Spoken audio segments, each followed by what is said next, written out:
Hi everybody. This is my AEP 879 blog number 2. Hope everybody's been doing well with their activities, and I know here in Kansas, which I think most of you guys are from Kansas. I know some of you guys are from outside the state, but a little bit of a hectic week for us, considering here in Hayes anyway we had 2 snow days this week. So a couple opportunities that were available to do a couple things ended up getting canceled, but that's all right. I still was able to get 2 things done. Actually, 2 of them came prior to this week, but I'm still using them because I'm still in the process of doing some of these things, and then I was able to get 1 other activity done this week. Anyway, here they are. First activity, I actually did that at the beginning of the semester here, and for some reason I forgot to add it to the blog from the first week or a week ago. Activity 1, I actually went to an away girls basketball game, and I actually went along with Eagle Communications. Eagle Communications is a broadcasting station company here in Hayes. They're also stationed in Great Bend and North Platte, Nebraska, I believe, and some other communities. Anyway, Eagle Communications broadcasts all sporting events. I shouldn't say all, but most of the sporting events through Hayes High. They broadcast football, and then girls and boys basketball as well. They also broadcast some softball games, at least on the radio. They broadcast some softball games, baseball games. They broadcast certain wrestling tournaments and things like that. The activity that I went to, which was a girls' basketball game, they actually not only broadcasted it over the radio, but they also streamed it live through Eagle Television. So I know a couple of the guys at Eagle Communications, so I asked if I could go along with them. And kind of the main purpose of the activity was to see how school administration works with companies like Eagle Communications to help broadcast basically sporting events that students are involved in. The reason I decided to go to an away game was simply because I kind of know how things are done here at Hayes High. I was kind of interested to see how other schools treat the out-of-town networks and news media and stuff like that come to their games. So basically when we got there, I helped them move all their equipment in. The athletic director actually met us at the door. He instructed us on where we'd be setting up. Very nice, very pleasant to deal with.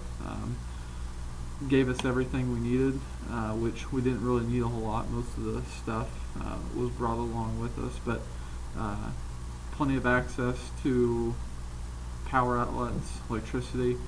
Kind of let us set our cameras up wherever we wanted to set them up, and then definitely helped with us allowing us to tear everything down after the game was over. So that was the first game, or the first activity that I did, and that was actually the first out-of-town game, basketball-wise anyway, that I had been to, and I tied in ISLLC standard number 4 with that.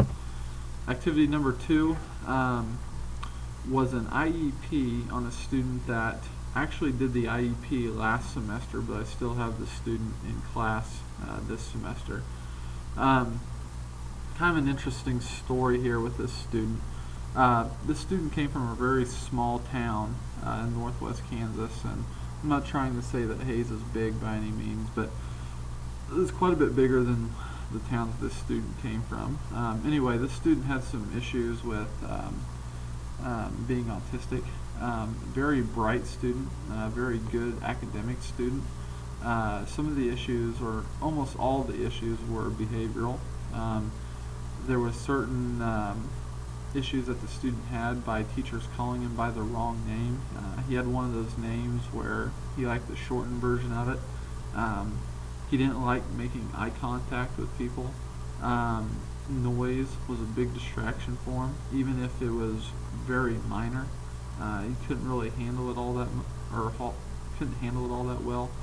He's also a student that needed to be very well organized, which was, I mean, this was new to me. You know, I've had students in the past that have had IEPs or behavior issues, but nothing quite this severe in particular.